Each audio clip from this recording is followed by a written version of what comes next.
All right, everyone. Jeremy Knopf here with another episode of the Public Relations Declassified live stream. And today we're going to be talking about why you need a personal brand and how to build yours. So one of the things that I forgot to pull this up here for y'all. All right. So one of the things that I see from a lot of people is they just want to stay behind the scenes. They want to have their company brand. They want to be kind of a silent figure behind that and think that the company brand is just going to carry itself. And the reality is that's not how it works. It used to be once upon a time that kind of thing could work. But people want to know who's behind the companies that they're buying from, right? Whether it's a product or a service, doesn't matter.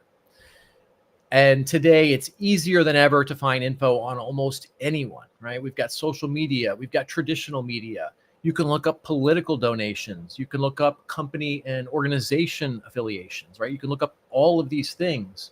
And it's very easy to look that up, see who people are, what they stand for, what their values are. And people want to know that, right? They want to work with other people who share their values. So a couple of details here I'm going to share with you guys here is there was a study done by Sprout Social not too long ago, citing that 66% of people surveyed felt that it's important for brands to take a stance on social and political topics. I'll have Chris drop that into the live stream chat here for you guys. But that's just one piece of data. Another one was research from Edelman, which suggests that 50% of consumers buy or boycott based on social and political stances. So this is something that is important to a lot of people, right? They want to know who you are, what you stand for, what your values are. You can see this even in recent events. We saw a lot with the Charlie Kirk response. Either pro or anti, right? How people responded to that resulted in a lot of companies getting boycotted, a lot of companies getting supported, just depending on what the stance was. People want to know where somebody stands. There's a lot of companies out there that are very outspoken about, the political beliefs that they have and the causes that they support. So Ben & Jerry's is one example. That's an example on the left. Very vocal, very outspoken about who they are and what they believe. And they contribute profits from their company to these causes. Tesla and X, owned by Elon Musk, is an example more on the right. And again, very vocal, very outspoken. The people who feel a certain way about a topic will either choose to support or not support that company based on those views. And that's the views of the founder, right? A company is just an entity. It doesn't have any views. The views come from the founder. So this is part of the reason that your personal brand is so important. The other thing about a personal brand is it's also going to help you to streamline every aspect of growing and scaling your business, right? Lead generation, marketing, advertising, all of this, because it's going to help you to attract the right people and to repel the wrong people. And then beyond that, it also creates social proof. And that's critical because look, the reality is people are going to look you up online. They're going to see who you are. They're going to see what you stand for. They're going to go and do a search in Google. They're going to go and do a search in ChatGPT. They're going to go look you up on social media. They're going to see what you talk about, what you stand for, what values you have. And this is true for prospects. It's true for potential partners. And it's true for journalists, right? If a journalist is considering featuring you in a story, they're going to look you up and get a sense for, who you are, what you stand for, but they're also looking for information about your knowledge, your expertise, your competence. So it's critical to have a strong, a powerful personal brand so that you can really create the relationships that you need to build and scale your business. So let's talk for a minute about how we build this personal brand. So the first step, of course, is demonstrating your values, your expertise, and your background. So not only do you have to share, as in talking about, but you also have to live the values that you claim to stand for. right? It doesn't do you any good to just get on social media and bitch about something. That's something that a lot of people do, but it doesn't fucking mean anything because it's just empty words on a screen. But if you're actually taking action, if you're actually doing things to support the values that you believe in, then that's something that really demonstrates who you are. And that, like I said, helps you to attract the right people and repel the wrong people.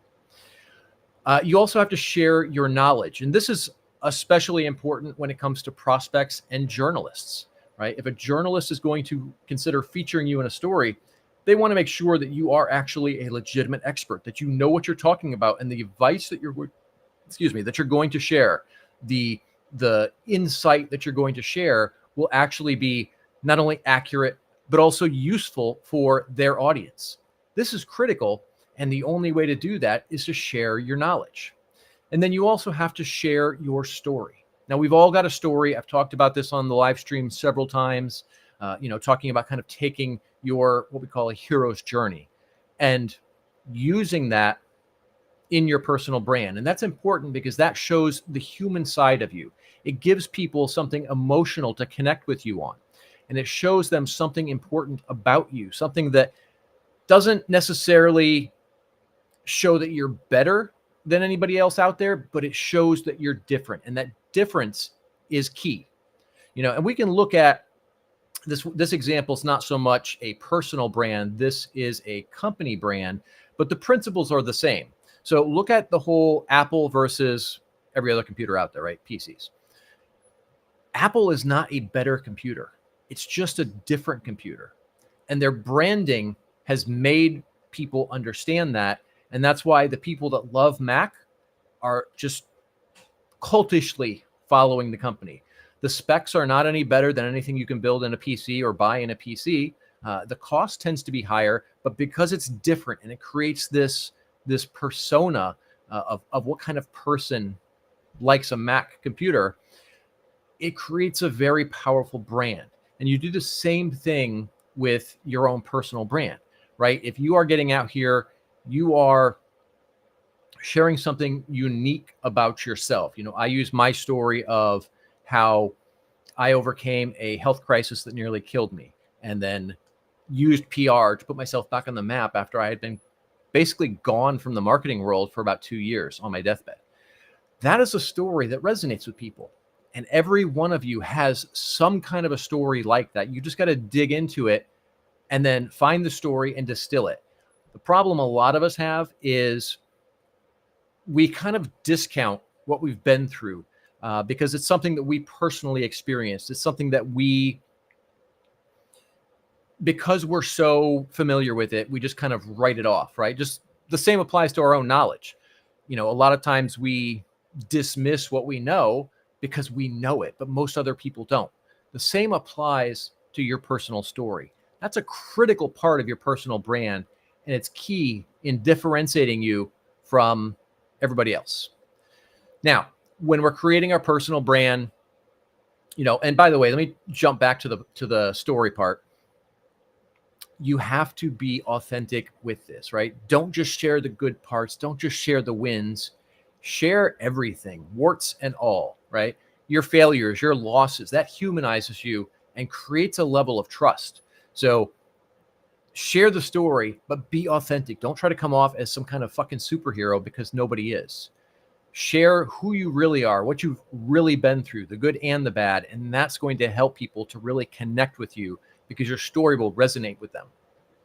All right, so let's jump into now how we're actually doing this. So we have to build our personal brand through content and actions. So it's not enough to just stand up and say, hey, I'm an expert at XYZ. I'm the best person in the world at this, that, or the other thing, right? We have to demonstrate. So the first thing we do, of course, is we take a stand on issues that matter to you, regardless of the criticism you may get, right? If you take a stand, if you talk about a topic, whatever the topic is that is important to you, some people are going to love your position on that, and some people are going to hate it. You're going to be criticized. There's no way around that. That's not a problem, though, because like I said before, it's going to attract the right people and it's going to repel the wrong people. So that's good for you because your brand cannot appeal to everyone. The things that are going to attract somebody to you are the exact same things that are going to push somebody else away from you. So the pushing away is a critical part of the brand as well, because look, you don't want to be wasting your time with people who don't align with your views, your values, and are never going to spend money with you. So be authentically who you are and take a bold stance, and that will be a critical part of building your personal brand. All right. Then we have to, contribute to organizations that further your values. So that might be nonprofits, that might be government entities, that might be, just stuff you're doing individually with people of some particular demographic, right? Like for me, I do a lot of stuff with veterans. So you have to actually take action. It's not enough just to talk about things. It's not enough to take a stand. You have to actually play an active role in whatever your values are. And it doesn't just have to be political or social stuff. It could also be a lot of business stuff. One of the things I talk about a lot is entrepreneurship. And, I do a lot to help people become entrepreneurs or to become more effective entrepreneurs. So there's a lot of different ways that you can take this, but you have to take action with it. And then, of course, we have to create content. Now, that content can be a lot of different things. We talked about some of the social and political aspects, things around your values, but a key part of your personal brand is your professional expertise. So the way we demonstrate that is by creating content that teaches people. Now, this is really important when it comes to your prospects, but it's equally important when it comes to journalists. Like I said earlier, if they're considering featuring you, TV segment, article, whatever it may be, they want to know that you're qualified to talk on this topic. And the only way they can do that is to see either lots of social proof, other people citing you as an expert, other media features. If you don't have that yet, you're going to need a lot of content on social media that demonstrates that you're an expert.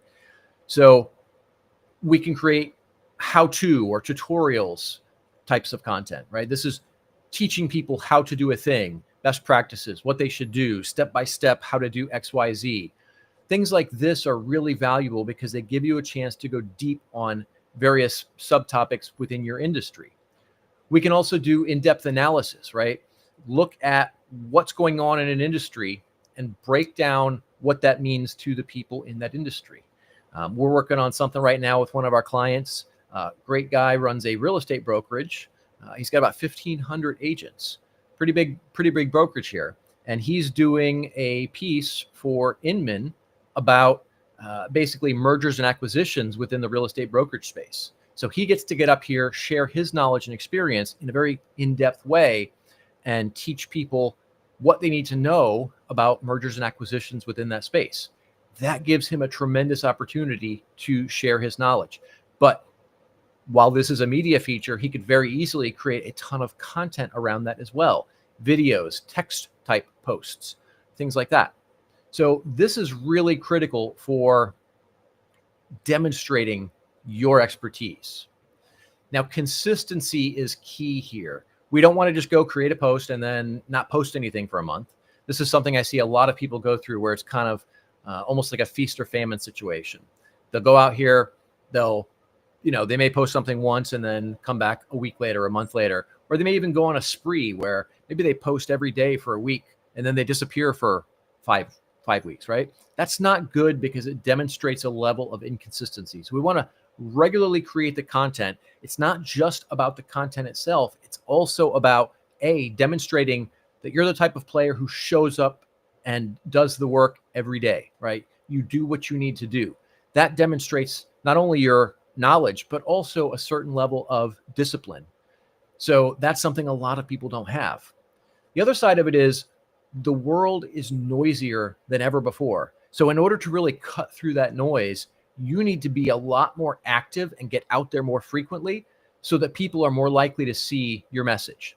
Now, this is also important from an algorithmic perspective, because what happens is by regularly posting, you're training the algorithms that run your feed in social media, or run everybody's feed basically in social media, to show your content to more people more frequently. So this is critical because then that drives engagement. The more likes, comments, and shares that you're getting on your content, the more authoritative you look, because that's a level of social proof. It's showing people that, hey, this content's great. Other people like it, and they like it so much that they're actually engaging with it. Look at most people on social media. They don't have shit for engagement. If you're out here putting out great content and you've got a bunch of people engaging on it, they're liking it, they're commenting on it, they're sharing it, that shows prospects, that shows journalists, that shows potential partners that you are not only qualified, that you're an expert, but also that the information that you're sharing is useful and you're the type of person that people like.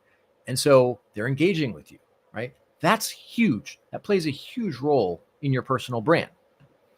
Now, when we're creating our content, right, it's really easy to go and just post a lot of different random shit and post whatever comes to mind, this funny meme, this political outrage thing, maybe a business thing here and there. And certainly all of those things can get a shitload of engagement. But the way that I break it down is a concept that I call the 5 pillars. Now, basically what this is, it's a way to segment your content. So I'm going to take 5 core topics that anything I post is going to be related to. Now, in my world, for my own personal brand, that's going to be PR and marketing as my first pillar. It's going to be entrepreneurship as my second, personal freedom, overcoming adversity, and veterans issues. Now, pretty much everything that I'm going to post is going to fall under one of those 5 pillars.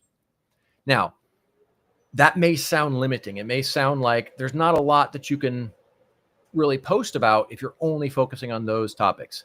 The reality is there's a ton of things that you can do with these 5 topics. And we'll talk about how to do that in just a second. But what this does is it ensures that you stay on brand with all of your messaging. So what I do, though, is I then take that and I can combine any 2 things. So one of the ones that I know a lot of you guys have seen is when I take a PR topic and tie it into current events. So you've probably seen some of the tweets that I've done on X, where I've broken down the Bud Light PR crisis, WordPress's PR crisis, hell, even Blake Lively. Like, I have zero interest in pop culture, Hollywood, any of that bullshit. But it's a topic that a lot of people are talking about. And when I can tie that to PR, we'll use the Blake Lively one as an example. She did pretty much everything wrong that you could possibly imagine in handling her PR crisis. So I broke this down in a very detailed way from a PR perspective. What did she do right? Pretty much nothing. What did she do wrong? ... All of these elements. What should she have done? How is this going to impact her? Right? And so when you look at it that way, it's easy to see how you can tie damn near anything to one of those 5 topics. You just have to be a little bit creative with it. You have to look for opportunities. And the more that you do this, the more that it will become second nature. This is a key part of building a brand because this lets you talk about the things that are important to you, but also leverage trending topics so that you can start getting that wider reach, get more people active and engaged on your content, which, like I said before, creates that social proof. So that's kind of the big picture on building your personal brand. This is something we all need. We absolutely have to have a personal brand. We absolutely have to put effort into it. And it's going to make us more money. It's going to make things easier in business. It's going to create more opportunities. So I would encourage all of you guys to put effort into building your personal brand every single day. And I promise that you're going to see significantly better results out of every aspect of your business. All right, we're going to jump into Jeremy's PR PSA. And then after that, I've got a little announcement I'm going to share with you guys here. So Jeremy's PR PSA today is you need a clear and powerful personal brand to attract the right audience, demonstrate your unique value, and create effective social proof. So this is really important because there's so many companies out there. There's so many independent people out there doing what you do. So if you want to not only survive, but thrive in today's entrepreneurial landscape, we'll call it, you have to have a strong personal brand. If you've got one, you're going to be at a serious advantage over your competitors that don't. So take advantage of this, put in the effort, and fucking crush it. All right, we're going to talk for a minute about an event that I've got coming up here. It's going to be in Clearwater, Florida on October 14th. And this is the Dominate Entrepreneurial Summit. Now, there is a QR code, I guess over there in the top corner of the screen. Basically, we are going to have a panel. It'll be 3 panels, 3 experts on each of these panels.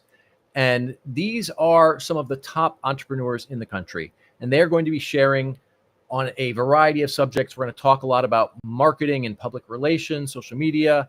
We've got a panel on AI, and we've got a panel on overcoming adversity and developing a strong mindset, which all of these things are critical to business today. So I would encourage you guys to check that out. There is the QR code over there. Chrissy is also going to drop a link in the Facebook group as well. So that will be there. I will warn you guys, we've got a few things that we are tweaking on the landing page. And to just give you guys a little bit of a frame of reference here on the pricing, everybody can attend virtually for free, but there are a lot of benefits to the paid options. You get you get all the videos from all the panels. You also get all of the resources, links to everything that we talk about during the panels. And we're also giving away a whole bunch of great workbooks, guides, tutorials, resources like that. So if you want to attend in person, it's $57 until the 29th. Then it goes up to $97, and that's in Clearwater, Florida. And then if you want to attend virtually, which you can do from anywhere, and get all of those benefits, that's $17 right now, and then goes up to $27 on the 29th as well. If you just want to attend and you don't want to get all of those additional benefits and resources, you can definitely register for free. There's just a form you fill out there to register. But Christy will drop the link into the group.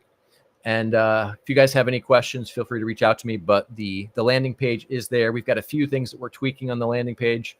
That should be all finished up today. But some things may display a little bit wonky on a mobile device. But other than that, everything else is up and running and functional. And you can register. If you're going to attend in person and network with some of the awesome people there, especially the speakers who are some of the absolute top entrepreneurs in the country, definitely grab that. We do have limited space for the in-person side of things. We've got, I think we've got 40 seats available for the in-person. And then on the paid side, on the virtual, basically that's unlimited. So that's it in a nutshell, guys. Love to see you attend that. We've got a lot of great things we're going to be giving you. And we'll see you all soon. All right, that's a wrap today, guys.